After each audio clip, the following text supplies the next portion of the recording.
Thank you for joining for Unfiltered Cup Show. I'm so delighted that you agreed for this interview.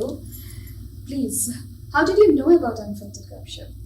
I've seen your posts on Facebook, and that's how I came across that you do a multitude of things. You introduce artists, musicians, bands, and I saw that you're interested to know more about dance, and I thought I could pitch in and give my 2 cents on that. Yeah, this is my first time I'm talking to a Bharatanatyam dancer. So I am delighted to have you on my Unfiltered Cup Show. So, audience, I wanted to tell you that Govardhani Babu is a passionate Bharatanatyam dancer teacher who has carved a niche for herself in RTP area. Through her dance school, Nrityakshetra, and Govardhani has choreographed and directed many Bharatanatyam theatre productions and raised fund for charity through her works. She is passionate about preserving the tradition and passing the legacy for Indian classical dance to the younger generation. And thank you very much and welcome to Unfiltered Cup Show. Thank you, my pleasure.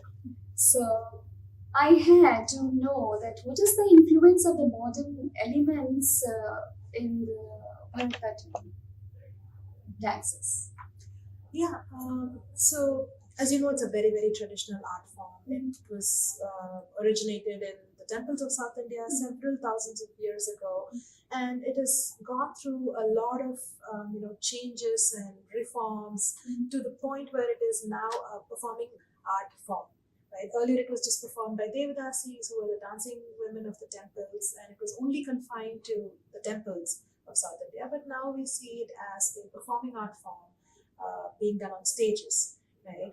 Initially, it was done solo and group, but now we have a theater form that's coming into it. So I would say over these several years, it has gone through a lot of reform by itself, and it is inevitable that modern influences would penetrate into the art form. Right? I can give you one example in terms of music. So earlier we would do only with traditional music. In fact, when I was learning Bharatanatyam, and when we were to perform, we would only perform with live orchestra. Yeah, there was no concept of having a recorded music. But nowadays, it's very inconvenient to have orchestra for every performance because you don't do hour-long recitals every time. You do a 5-minute piece or a 10-minute piece, and that itself, I think, is a very modern thing to appeal to audiences whose attention span has reduced largely. So the dance form is adapting, and dancers and teachers have to adapt to make it more appealing to the younger audiences and generations, right? So definitely there is influence. Another example I could give you is again with respect to music, using slightly unconventional music for performing Bharatanatyam. There is electronic data music, EDM, which actually did the whirlwinds in social media. So just adapting that so as to make it appealing to the younger audiences, to preserve the legacy and to pass it on. So there is definitely that influence element. So there are audience which we have that they do not know anything about Bharatanatyam. So tell us about the origin and inspiration of it. Yeah, like I said, it was originated in the temples of South India. We follow the scriptures, which was written by sage Bharata. We call it Nrityakshetra. There are several aspects to it. We have the Nritya, which is just the footwork element, and we have Abhinayam, which is the expressions, and then the combination of the two is Natyam, which is the dramatic art form itself. So it is a very, very effective medium of storytelling. The songs can be in any different languages. The language is not a barrier for the art form. People undergo rigorous training for several years to learn and become proficient in this art form. It's very structured. The postures and hand gestures and everything are like very, very. They are codified and it's very, very structured. And it's a very interesting form and a powerful medium to tell stories. Training and discipline, what do you think about it? It is a very rigorous training is needed for Bharatanatyam? Absolutely. So I would say that is true with any classical art form. if you know one, you can definitely appreciate the rest, because everything is based off of rhythm and what we call as laya, and melody, which is the raga. So those are the essences of a dance. Those are the elements that you work on. From a dancer's perspective, you're expected to be strong in rhythm or talam, right? So yeah, one has to undergo several years of rigorous training to get to solid performer. So there is a term called like graduation, or when the kids or the dancer graduates. Tell us about Yes. Yes, it's called Arangetram. Arangetram, the literal meaning, Arangam means stage, Atram is to ascend. Okay. So it's a debut performance of a dancer to showcase her skills, or rather mastery of skills. And what is performed in an Arangetram is a Margam. Margam literally means the way, but here it signifies a repertoire of dance items. There are again classes of items that people do. There are 9 items usually done on an Arangetram. Some people do 7, some people do 11. It's a choice, but typically they do 9 items in set categories. It's a combination of just plain footwork nritya items which don't convey any meaning, and abhinaya items that doesn't follow rhythm, and then a combination of the two where you use your footwork for to create that like the ecstasy, and then you use abhinayam to tell stories. So it is largely based on Hindu mythology. The stories are from the Hindu mythology. That's okay. What is the cultural significance? Like, what is the influence of Bharatanatyam in our culture? Oh, there is a heavy dependence, right? Like I said, it's the songs are all traditional. The songs are all based on Hindu deities, and there's a large dependence on the culture. It's both give and take. So Bharatanatyam depends on the songs and storytellings of Hindu theology, and then it also ties us back to the roots. Like for instance, if you think about dancers or students who are performing in this area, like in the US in this generation, it gives them a good way to connect back with their roots. So it serves as a good medium for that. So I would say it's both ways. It goes both ways. Yeah. So what do you think the choreography process is? Like, it is very difficult as a teacher? What do you think that it is easy? Or how you can explain the students who are participating? They are quick and pick up the steps or what? What do you think so? Yeah, choreography in my mind is a very, very interesting process. And that's what sets apart one teacher from another. Because like if you think about it, the steps are the same. They're all codified. The postures and the gestures, the meanings and everything are the same, right? But if you take a set song, or maybe a famous composition by Tyagaraja Swami or anybody, every teacher would have a different take on it. It's the lyrics don't change. It could be in praise of Lord Krishna, but each teacher has their own approach. Yes. To Each that. teacher becomes a director in the drama. Right. I've also learned Tyagaraja songs. Just I remember it. You can't pass by without hearing or learning about it. So it's good. So choreography is basically trying to create that space in your head to see what you want to convey. What direction you want to take, and then the steps and all are just they just flow with the rhythm. Those are okay, but then at the end of it, it is about what you want to tell to your audience. Yes. So what are the challenges you think that while doing all this? Do you have any challenges in making the script, making the drama, compositions, and putting up on the stage? What kind of challenges do you face? So in that entire process, I think I can't think of any challenges per se, but I can just walk you through the process maybe for my productions, the way I try to compose music. Well, I don't compose; I get it composed. I work with so I do the screenplay for my productions. So once that is done, then I work with the lyricist to get that written in a very poetic way, and then we go back and forth and fine tuning the lyrics, and then a composer is involved, and then music original composition is done, and then we get it recorded because those people are in India. So if you want to do it multiple times, you want to get it recorded. For the practices you need. Exactly, and for the performance as well. And then that's how. So you can do it two ways. One is if you have the audio ready, you just go in and visualize how you want to present this item, and you go and choreograph the steps. But I do it backwards in my productions. So I start from how I want to visualize it, and then get to the audio as one of the outputs of this whole thing. Nice, and interesting. Then, yes.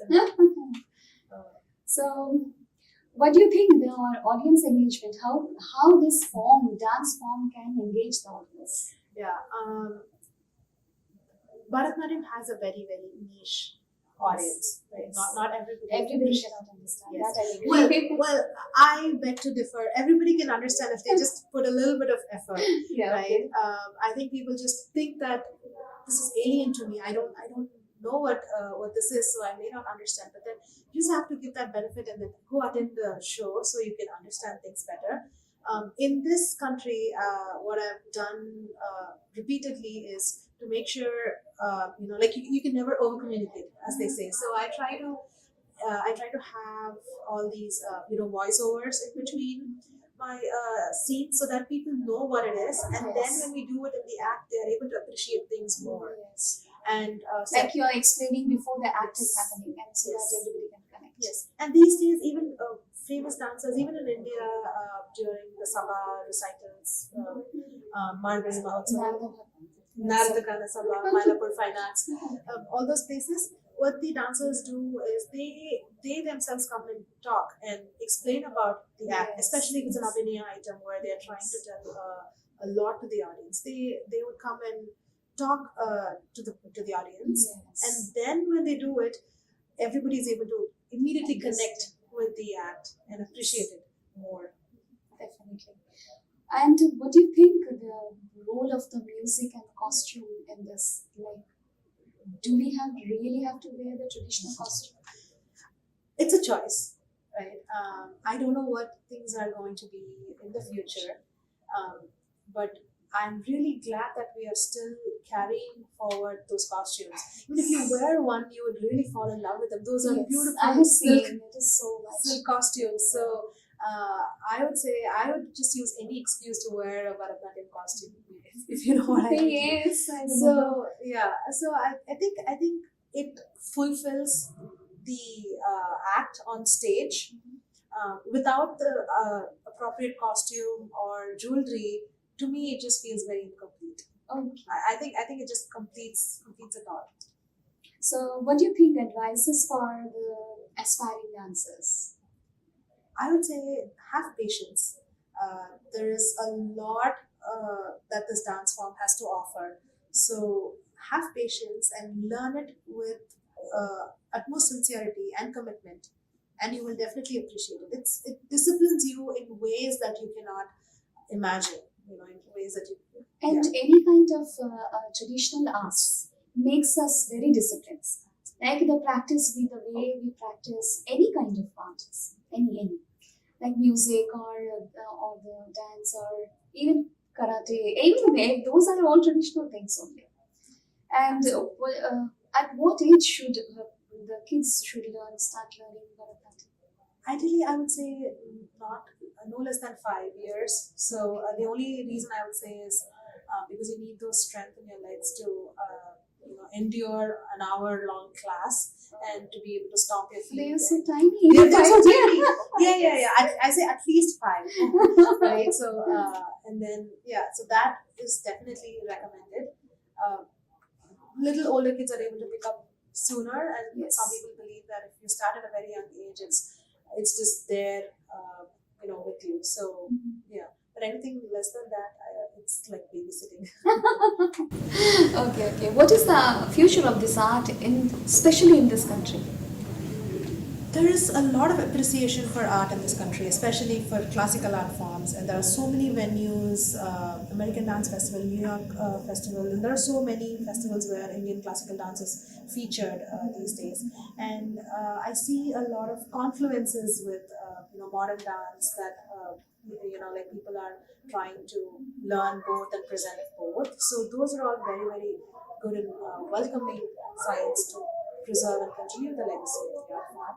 I know the Indian community is very much interested in making the kids learn, Yes. but I have seen a lot of other people in this area. They are very much interested in this traditional art. They love the costume, they love the food, they love everything, and that this is the very important. This Bharatanatyam. I wanted them to know about the tradition of our Indian culture. That's why, especially this, I wanted to have you on my interview. So before leaving Unfiltered Gupshup, I just wanted to know how you teach, when you started teaching, and where is your school? Oh yeah. So my school is located in West Kerry. I started teaching in 2015. So next year would be our 10th year. Oh, awesome. I'm planning to have some exciting programs Yes. next year. So stay tuned. It's been a very wonderful journey teaching dance for all these years, and I never thought I would start teaching. When I came to the US, I wanted to perform, and I really love being on stage. But it's just I think there was a lot of demand for for teaching, and I really I experimented with a couple of kids, and I enjoyed it. So I was like, okay, this is something that I like doing. So it's a different feeling to see your students do it at a theater, Yes. and then like versus me performing on stage. So now it's a different sort of satisfaction and fulfillment to see that I've done justice to. I do agree. When I had my art exhibitions over here and there, and I really felt my students are getting the point in which they have to be there. So, what do you think that which age group should start? Like adults can also Oh join? yeah, absolutely. Yeah, absolutely. I have an adult performing group also. We train together, so we all look alike on stage when we dance. Age is no bar. It's just your interest and commitment, I would say. Definitely, if anybody that is willing to stay committed is more than welcome. So, talk about your productions which you have already done or upcoming productions which you will be doing. So I've done 4 full-length theatre productions so far. The first one is Dasavataram, that was staged in 2016. So Just tell us a little bit about this. Oh yeah, so that's about it talks about the 10 incarnations of Lord Narayana. Like about 10 minutes Lord about Vishnu. each of those. Lord Vishnu, Matsya, Kurma, Varaha, all of those avatars, and major events in all of those avatars. The second one is Skanda, which was in 2017. That was done for Hamsa. That talks about Lord Kartikeya. The 6 water boats of Kartikeya, and the third one is Navashakti, which is a very interesting one in the sense that I try to combine Navarasa with Devi. I was just wondering when we were talking, I was Abhinaya when came, Yes. I was thinking of Nagarasa. Yes. So this is a very interesting production in that sense, where it walks you through the different phases in Devi's life, tying them to each rasam. So the happy or Hasyam phase would be Meenakshi in her younger age, Raudram or anger would be Chandika, Veeram would be Durga, or slaying of Mahishasura. So all of those episodes were very, very vividly done on stage, and that's one of the productions that's very, very dear to my heart. And then the fourth one is Kandagi. I'm not sure if people are familiar. Yes. So it is an adaptation of the tale Silapadikaram, which is one of the major Tamil literatures. The story stands for justice for killing her husband, and then it's a very nice tale. It's more of a story, more of a drama, and less of a dance element in it compared to the other productions. So I wanted to take a different take because the first 3 were all on gods, and I wanted to switch gears and try and experiment. An epic, transforming an epic was no. It is not easy. It is definitely not. There are so much of commitment, so much of planning, and so much you need a lot of things to make it happen. Yeah, and to convincingly tell it to the audience these days was also a challenge. So Yes. that was a huge success as well. It was done as a benefit show for aid. So Oh, 3 out of 4 of my productions were done as fundraisers. So yes. I like to take this opportunity to tell people that Definitely. art is something that I feel very fortunate that I'm blessed with. So I would like to use that as a means to help people Yes. in any which way possible, right? So I'm very glad that 3 of those shows were benefit shows for charity, and we were able to raise funds for each of those causes. Yeah. So thank you very much for joining this unfiltered discussion, and I'm very much thankful that you came and talked about Bharatanatyam, so that I also came to know a lot of tiny little bit things which I did not know before. So thank you very much. Absolutely. It was lovely chatting with you. Thank you for having me, and looking forward to many events of Unfiltered Corruption. Thank you very much.